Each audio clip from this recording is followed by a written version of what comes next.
We're going to start. As I said, I'm going to introduce Professor John Lord Alderdice. We all have our reasons, sometimes multiple reasons, for embarking on a training in psychoanalysis. In John Alderdice's case, living in the context of a polarized community plagued by intractable political violence led him, as a teenager, to try to make sense of why people who seemed to be pleasant individuals could be kindly disposed to those who they saw as part of their own community, but aggressive and negative about others, purely because they came from a different community. Political science did not seem to provide persuasive answers for him when he studied, or a realistic agenda for resolving the conflict. But he was impressed by psychoanalysis because it seemed to provide an understanding and a way of addressing self-harming individual behavior. And he wondered if this could be extended to self-harm by large groups. After qualifying in medicine, he trained in psychoanalytical psychiatry through the Royal College of Psychiatrists, undertaking a 5 times a week training analysis with Dr. Tom Freeman, a close friend and colleague of Anna Freud, and having his 5 times a week training cases supervised by Dr. Clifford York, the director of the Hampstead Children's Therapy Clinic,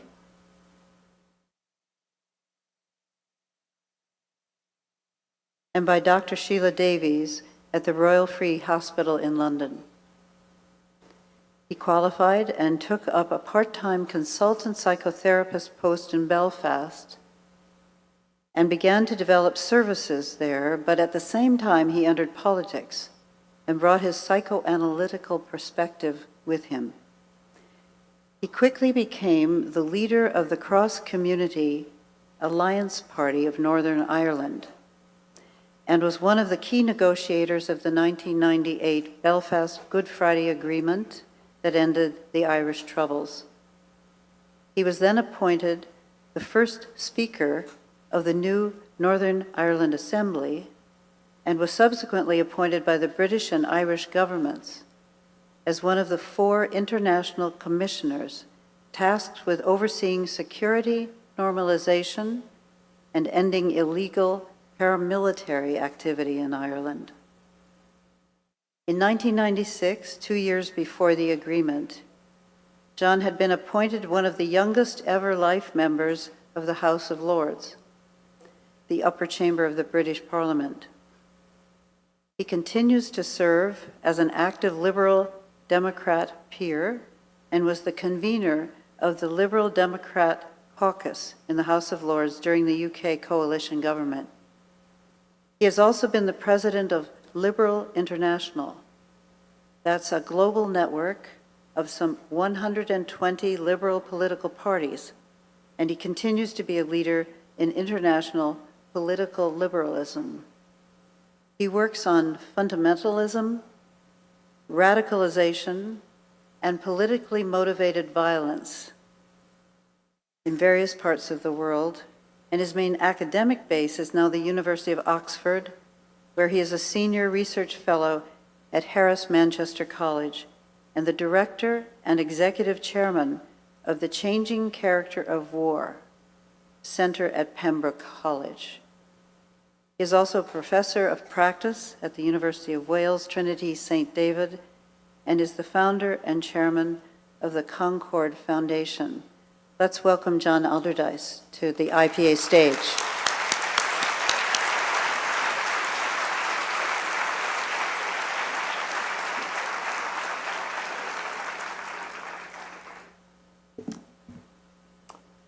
Well, thank you very much indeed to Harriet, and indeed to Adriana, Hank-Jan, and other IPA colleagues for their very kind invitation It's a great honor to come and speak to you and meet with you, and also for that very kind introduction, Harriet. When you were introducing the opening session and you were talking about language, I was, as Irish people often are, reminded of a story. And the story is of a Spaniard and an Irishman talking about language. And the Spaniard said to the Irishman, now we have a word, mañana. What would that be in Irish? And the Irishman thought for a minute and then he said, do you know, I don't think we have a word that expresses quite that sense of urgency.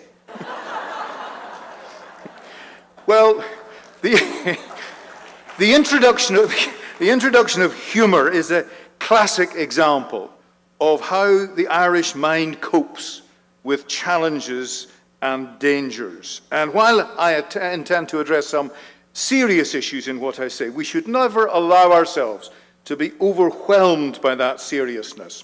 Now, it's not just an Irishman who thinks that. There's a story originally recounted by John Cassian, a 4th century scholar, about the apostle St. John. And St. John was found playing with a tame partridge.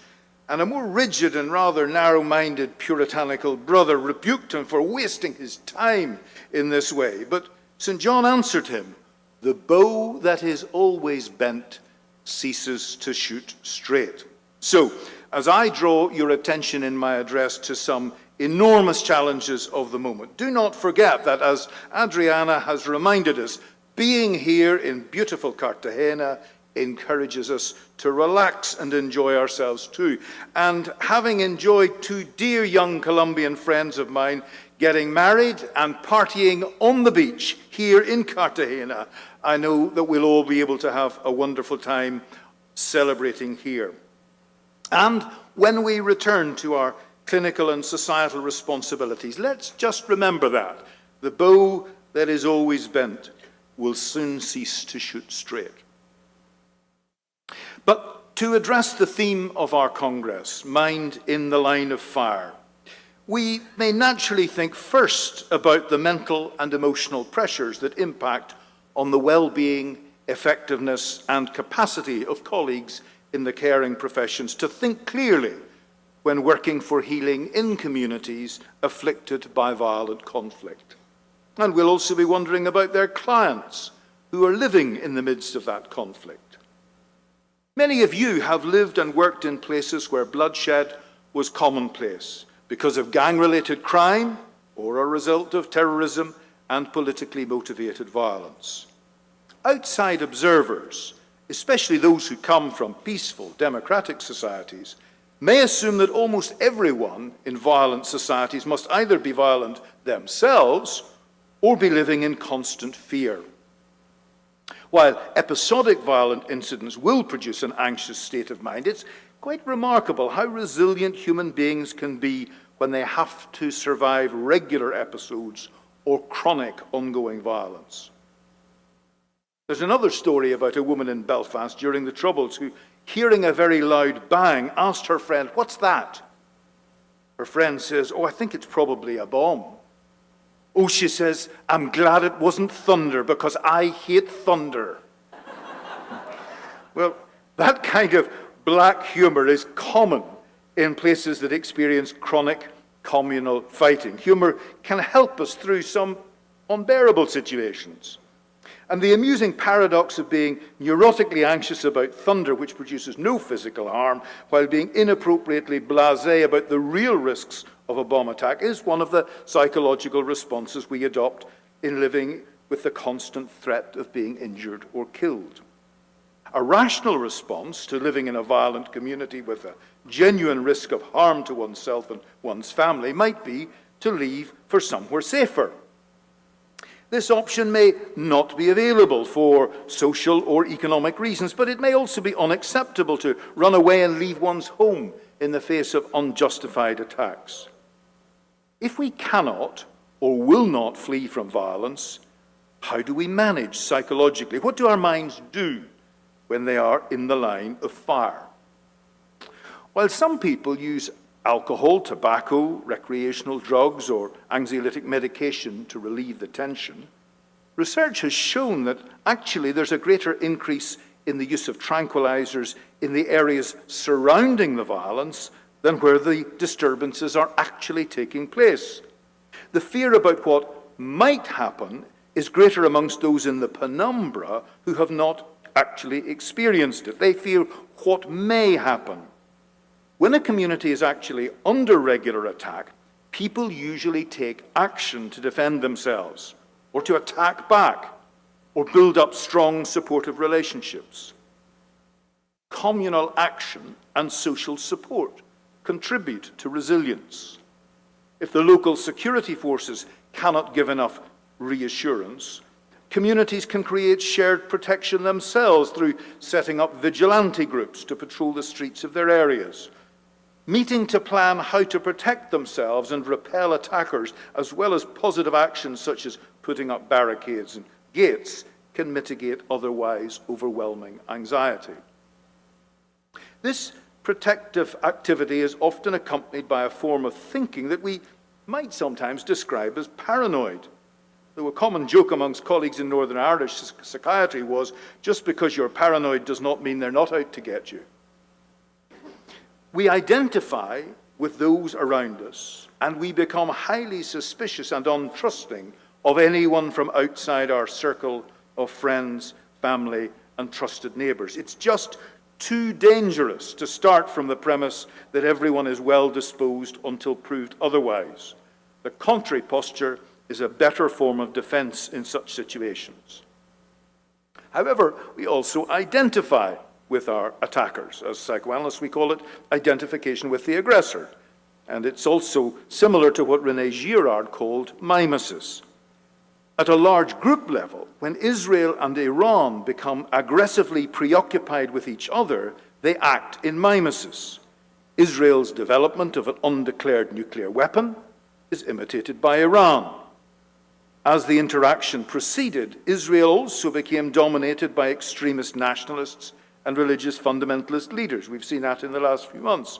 And they can react violently against those with whom they differ or disagree. So rather like what's been happening in Iran for quite a long time. There is a dissolution of the capacity of the community as a whole to think and act reflectively, tolerating difference within a framework of liberal democracy.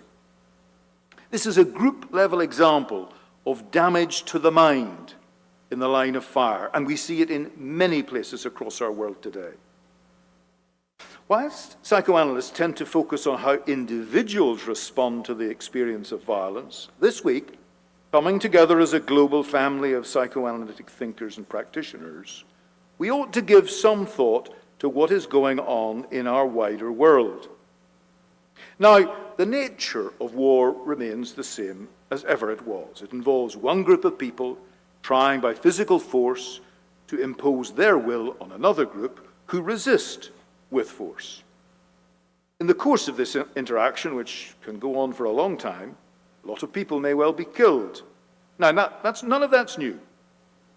However, while the nature of war has not changed since ancient times, the character of war has seen dramatic change, and there are now quite unprecedented threats to the survival of our species. As a result of the First World War, Sigmund Freud had to modify his theories. Faced with the horrifying mass killing in Europe, as well as the evidence coming from the couch, he realized he had to go beyond the pleasure principle and take greater account of aggression. In our time, the threats to the survival of mankind are even greater. However terrible the destruction in the two world wars, and however many people died, it could safely be assumed that the world would recover and our race would survive, even if many individuals, families, and communities did not. That reassurance ended in August 1945 with the detonation of nuclear weapons over Hiroshima and Nagasaki. The shockwaves that reverberated around the world from the bombs that they had named Fat Man and Little Boy were more than physical. Until then, we could be saved by the limitations of our own destructive powers, Now, nuclear weapons could bring destruction on an inconceivable scale and render the whole planet uninhabitable for human beings and much other life as well. I think it was also the case that when the potential depths of man's inhumanity to man were revealed as the Holocaust came to light, the psychoanalytical community was particularly affected because so many of its members were Jewish. It seems to me that there was an understandable tendency to turn away from the horrors of the wider world and focus more completely on the clinic than on society. Even in the 1930s, Freud found it difficult to engage with Einstein on the question of war. But I believe that the world lost out when the psychoanalytical lens was not being focused on some of our greatest existential challenges.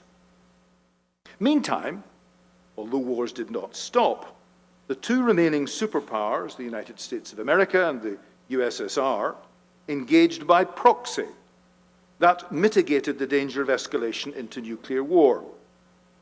The US involvement in the Korean War saw the death of almost 40,000 soldiers and ended with an armistice rather than an outright victory.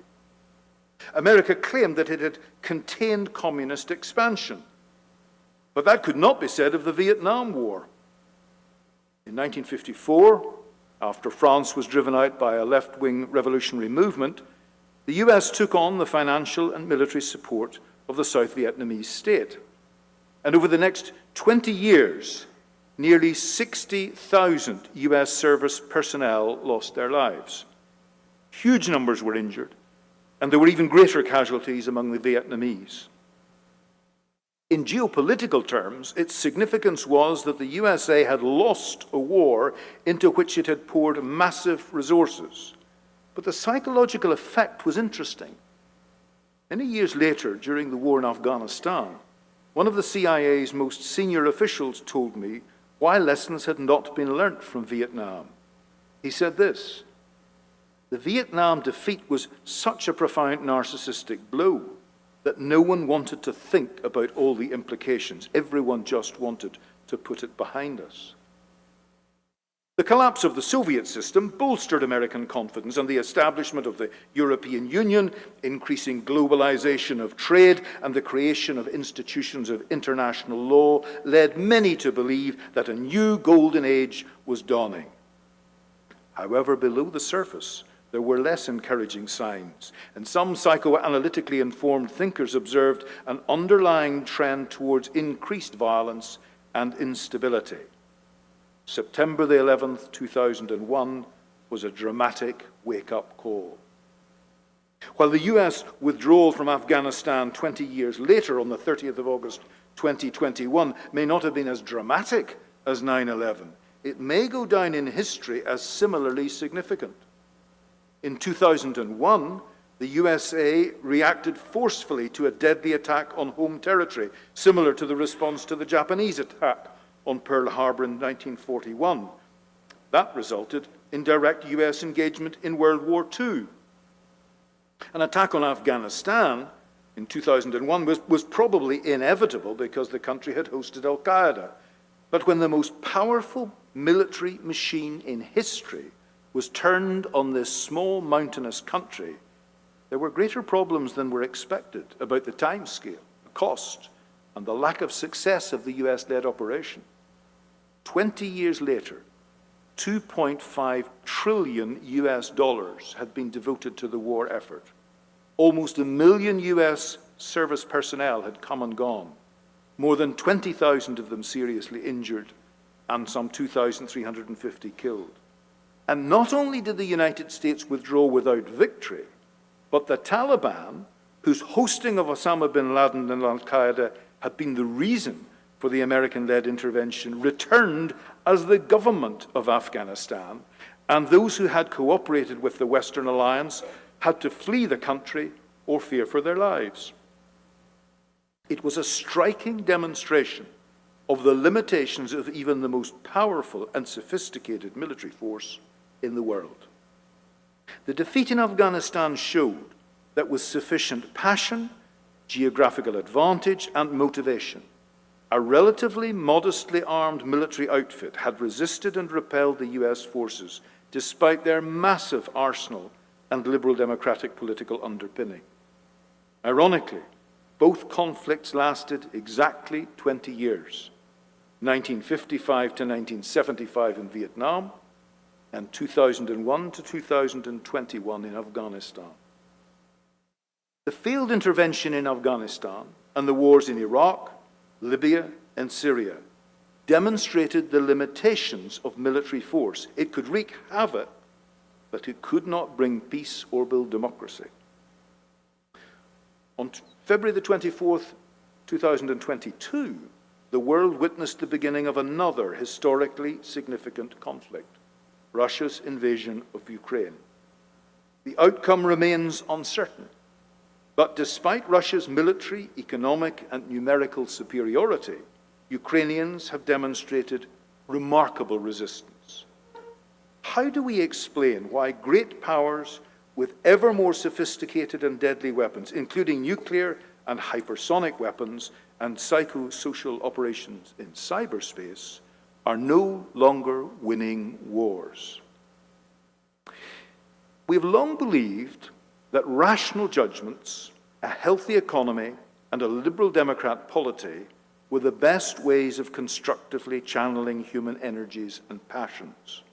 So why do weaker actors in armed conflicts repeatedly prove themselves resilient and effective, while victory eludes the powerful? People are turning away from the rationality and liberal democracy that was assumed to be the best way of living as human communities. It is not just our individual minds that are struggling to cope with the emotional pressures of living in the line of fire. Just as the classic liberals of the early 20th century had to radically revise their understanding of society, so Freud, who described himself as a classic liberal, had to modify his psychoanalytical theories. A century later, we may need to address unwelcome challenges to some of our own key assumptions in psychoanalysis.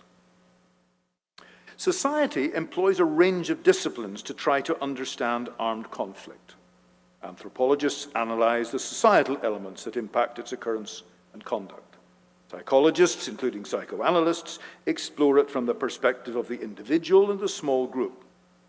Changes in the technology of war are the focus for engineers and scientists, from explosives to satellites and cyberspace. Lawyers, political scientists, even theologians, artists, musicians, and mathematicians all view the character of war through their particular lenses, and all find a need to address the subject of war because it is such a fundamental element of human relationships. Separation into different disciplines has been our traditional way of trying to make sense of the complexity of the universe and our experience of it. But recent decades have seen attempts to go beyond such subject boundaries and understand the complexity and interaction of different levels of evidence and understanding. This has become necessary because some of the received wisdom that previously guided our interpretation of reality has been found wanting, from fundamental physics to economics, perhaps even psychoanalysis. Violent political conflict involves more than one person or small group. Many thousands, sometimes millions of people are involved. In thinking about mind in the line of fire, we should ask whether we analyze each individual mind operating in the line of fire, or whether some effects are impacting many different minds at the same time. We cannot make sense of a murmuration of starlings by analyzing the behavior of each individual bird, or by trying to identify a leader where there is none. Such considerations require a systemic or even a complexity science approach to understand what is happening to our world. Until recently, political theory viewed people's actions through the lens of instrumental, utilitarian rationality, believing that people judge everything through a cost-benefit analysis, weighing the socio-economic and power interests at stake. And this remains the dominant paradigm for many military, political, and economic experts. But as Harriet said earlier, I trained in psychoanalysis because I find this rationalistic perspective unconvincing. It did not explain the violent political conflict in my own country. However, I could see that psychoanalysis took account of people acting against their best socio-economic interests. And as I explored this in my own community and beyond, it became clear to me that rather than being won over by the offer of socio-economic benefits, partisans in situations of historic conflict were often even more resistant to compromise when offered material benefits, but open to symbolically significant offers. Revolutionaries and insurgents often sacrifice everything for their cause. They are frequently committed more strongly to their comrades than even to their families, and they regularly prevail against overwhelming odds. And this is especially the case when they are fighting professional armies that rely on the material incentives of pay and promotion. What is happening in the minds of those who are willing to put themselves in the line of fire for the sake of their cause? When experiencing existential threat, people can move from being rational actors to being devoted actors, driven by faith or commitment to defend or advance non-negotiable sacred values, whether those are religious values or secular values. I call them sacred values because they are not susceptible to socioeconomic metrics. And anyone who tries to weigh up the socioeconomic values of faith in God or loyalty to country or commitment to a political cause will simply be left bemused, for these things cannot be judged by socioeconomic metrics. People make sacrifices because they believe it is right, not because of a cost-benefit analysis. The combination of insights from anthropology, psychology, neuropsychology, genetics, and biological science has been given the term cultural neuroscience. And it may be that by moving beyond single discipline study, we may be able to understand better how the mind operates when it is in the line of fire. There are at least two interacting factors involved in the non-rational elements of human functioning. Understanding the biological substrate can help elucidate why rational actor models underestimate the influence of right and wrong in behavior, and the emerging psychology of large groups can illuminate what drives people to engage in actions that may not be in their best individual interests. You'll recall that Freud started trying to understand his patients' problems from a biological point of view, but science had not evolved sufficiently. So he refocused on the psychological, but always with the caveat that eventually our biological understanding would be better. Have we made enough progress in understanding the biological substrate of brain function to appreciate why cost-benefit analysis needs to be set aside or set alongside considerations of how right and wrong affects conflict dynamics? Recent research has shown how in the profound anxiety of existential threat, the brain adopts a different form of functioning, where decision-making on the basis of firm principles takes over from weighing up the costs and benefits of a course of action. We can now assay the levels of neurotransmitters in the brain, observe and measure the electrical activity in different parts of the brain in response to various stimuli, visualize the functioning of the brain in real time using functional magnetic resonance imaging, and sequence genomes and see how they function. These capacities are beginning to enable us to understand more about how our thoughts, feelings, and behavior are influenced and limited by our genetic predispositions and our physical brain and body functioning. They are furthering our understanding of the body-mind question and showing how much we are enthralled to our biological substrate. Genes do not determine political beliefs. But when we are presented with a choice of focusing on whether the individual or the social milieu is important, our choice is both culturally and biologically mediated. Our mode of thinking about and our reactions to others are less voluntary and self-constructed than we wish to believe, though, of course, our experience and environment also affect the content of our ideas. While our genes may be a given that is not altered by experiences, epigenetic studies show that the effect of these experiences can impact the expression of our genes. Negative experiences can result in impacts that last a lifetime and perhaps even be transmitted to the next generation. This may be one reason why today's violence will continue to cause problems long after the violent activity has ended. Research using fMRI scanning shows that when people come from communities that are under existential threat, they think and react in different ways, mediated through parts of the brain that operate with a different grammar and syntax of thinking than those living in stable, peaceful contexts. fMRI investigations of people involved in violent intergroup conflict enable us to observe a range of phenomena where psychological function and brain function operate in conjunction with each other in real time. So this is something that you can actually see when you put the questions to people. The dorsolateral prefrontal cortex, inferior frontal gyrus, and parietal cortex have been implicated in calculating costs and consequences, rational actor function, while increased activity in the left temporoparietal junction and ventrolateral prefrontal cortex have been associated with semantic rule retrieval, that is to say, operating under rules of what is right or wrong rather than cost-benefit analysis. Whether we're addressing a problem by weighing up the costs and benefits or using the rules of right and wrong is therefore not just a matter of psychology. Different parts of the brain are functioning. While soldiers of a state often see their professional role as a job for which, like other jobs, they are contracted and remunerated, costs, benefit, mitigated by benefits, those who volunteer to engage in terrorism and violent intergroup conflicts are more likely to be motivated by moral commitments to abstract ideals, such as God or nation. These sacred values are not necessarily religious, but they are values that transcend individual benefit and are largely insensitive to material trade-offs.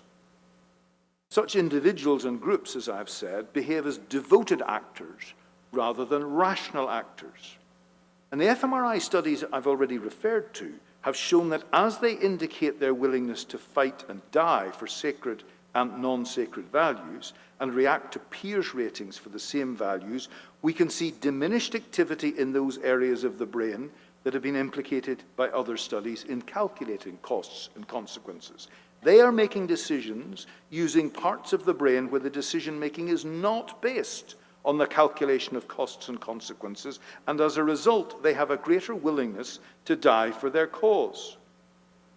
They also perceive their spiritual strength, and I'm not necessarily using that in a religious context, their spiritual strength as being more important than physical resources such as numbers and sophisticated weapons. And this has been validated in research by measuring the number of casualties sustained and how long they are prepared to remain at the front line.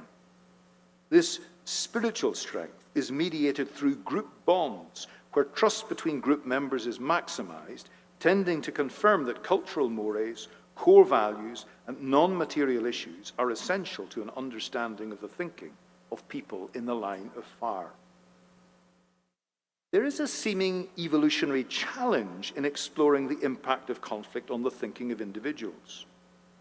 When they use decision-making processes based on rules of right and wrong, rather than weighing up the costs and benefits to themselves, their decision may be contrary to their individual well-being.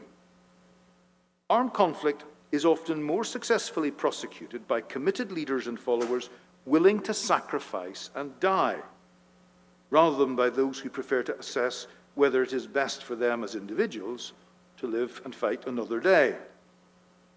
In one of the examples of this phenomenon, my colleague Dominic Johnson in Oxford showed how the first President of the United States, George Washington, would probably not have won independence from Britain if he had weighed up all the apparent realities of the respective military resources and the strengths of his supporters and opponents. Washington refused to let military reversals and apparently poor prospects dent his determination.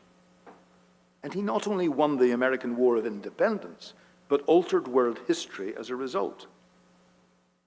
Enlightenment expectations have tended to focus not only on rationality, but also on the welfare and autonomy of the individual. However, the survival and evolution of the group may well require commitment beyond what is rational, including individual sacrifice.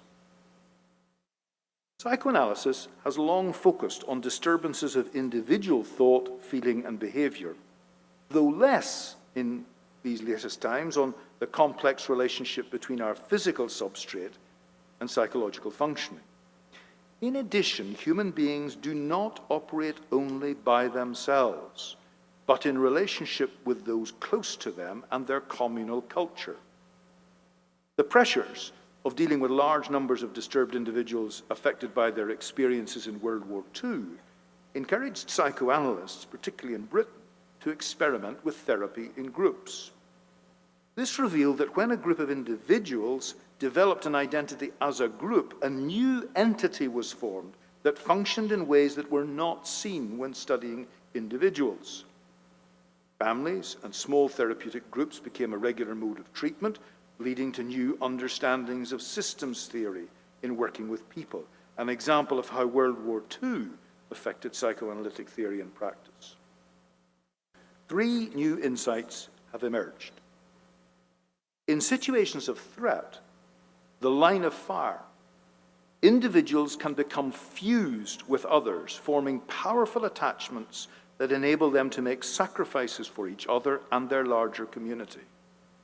These bonds go beyond what they feel even for their families of origin and may be very long-lasting, as you see in veterans who shared war experiences many years ago. Throughout history, this phenomenon of the fusion that grows out of experiences of existential threat and even pain has been used to create powerful group bonds by requiring initiation rites for young men. These are often painful and damaging and do not make much sense at the individual level. But the way they produce powerful group bonds makes their evolutionary value clearer. The study of complex adaptive systems has opened new possibilities for understanding how large groups of people function differently than collections of individuals. This has particular significance in dealing with conflict. For example, the way states deal with terrorism. When a terrorist act is understood simply as a crime, the state implements its normal process of policing and the administration of justice. This rarely succeeds in stopping the campaign if the terrorists are prepared to make personal sacrifices on behalf of the group. One is not dealing with an individual problem, but with a large group disturbance of which the individual, unless they are a leader, is just a small part. The ordinary criminal justice system can generally do little about this, since it is established to apply the law and its sanctions to individuals. Understanding terrorism as a large group problem raises many political, legal, and moral questions. But this is often the case when progress involves shift from an old paradigm on which current social boundaries were created. Thirdly, psychology moved from considering the disturbed individual, the normal individual, to addressing small groups and families, and more recently to large groups of hundreds of thousands or even millions of people who will never meet or know each other, but nevertheless operate as groups. Supporters of major soccer teams may be dispersed throughout the world, but they share their passions when watching a match. And if they do meet, they feel a sense of kinship.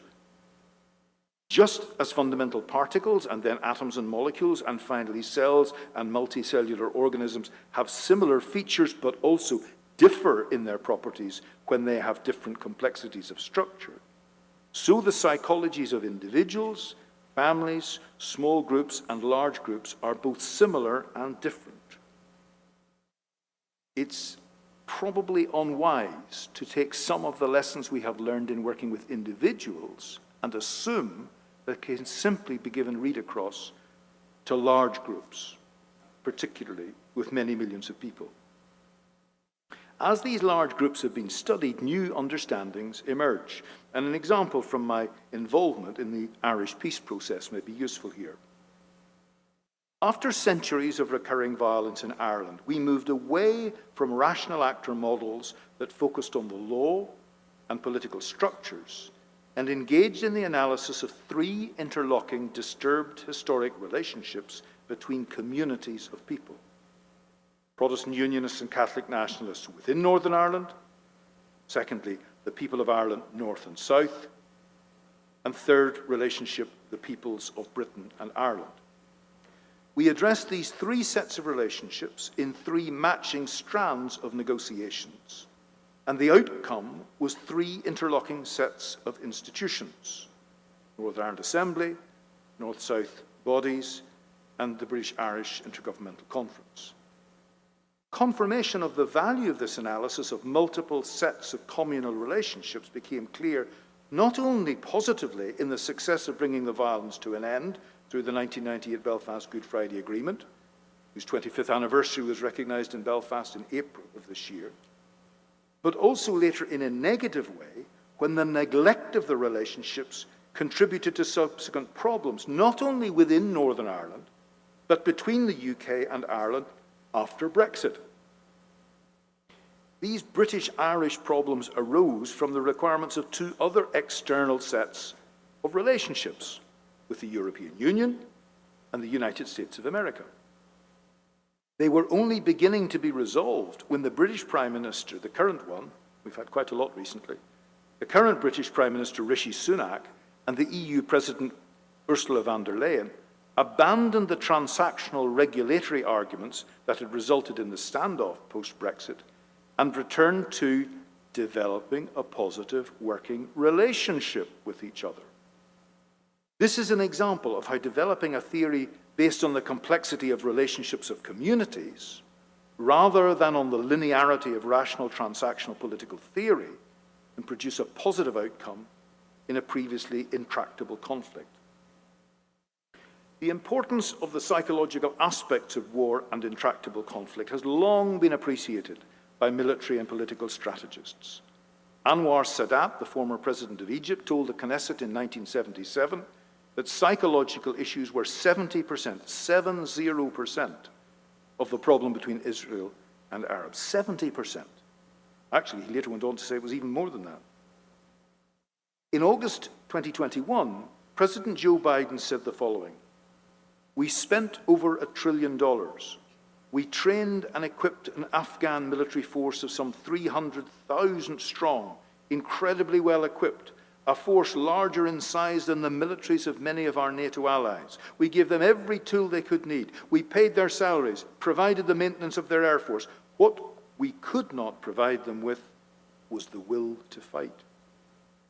This will to fight is not impossible to understand if we recognize that the will to fight and preparedness to sacrifice are different from the psychological drivers that apply in relatively peaceful, stable societal contexts. If you're fortunate enough to live in one of those, don't imagine you can take the lessons from working in that context to a place that is in existential threat and violence. I finish by referring to two other elements of mind in the line of fire. Some years ago, we began to realize that young people in Northern Ireland who had not themselves experienced trauma seemed to suffer adverse effects from the trauma that their parents or even grandparents had experienced. We initially thought that the next generation's post-traumatic problems were a result of transmission through commemorations and the retelling of stories of humiliation or injury. While this may be true, it appears that some of the transgenerational transmission of trauma may arise in the absence of any clear psychological connection with the communal trauma. And as I said earlier, epigenetics may be showing that changes in the expression of gene coding may not only arise in traumatic situations, but be transmissible perhaps across generations. If it was the case, that this can be conclusively demonstrated, it would imply that the massive trauma inflicted on children in violent conflicts around the world today may not just be maintained in the mind, but in the body, and may be long-lasting. Finally, we have created entirely new digital challenges. The impact of social media and its manipulation on our thinking as individuals and as communities is much greater than most people appreciate. It is not just a question of fake news or disruptive messages being sent out by malign actors. There are disruptive processes conducted by automated devices, for example, the amplification of conflicting messages that promote the creation of splits in our countries so as to undermine community cohesion. We face the use of artificial intelligence to automate the firing of artillery weapons, missiles, at speeds that make human thinking and intervention impossible. The use of relatively inexpensive drones and precision weapons that reduce the possibility of having any safe space. I don't want to make you anxious, but even in this room, you could be attacked by a mini drone. And there are programs that enable computers to mimic human thought so that it's very difficult to tell the difference. In all these ways, we now have the capacity both to engage positively with each other across the globe and also to bring all life on this earth to an end by a failure of responsibility, both in how we engage with our environment and by rejecting peaceful ways of disagreeing with each other, instead resorting to nuclear, hypersonic, and biological weapons. For the first time in history, our decisions and actions as human beings in these generations may determine the outcome for our species and many other species too, either for temporary good or permanent catastrophe. Addressing these issues requires new conceptual models which cross the boundaries of our various academic and professional silos. None of us and none of our disciplines will find the answers on their own, not even psychoanalysis. Nor will we manage only with earnest rationalism, or the bow that is always bent will soon cease to shoot straight.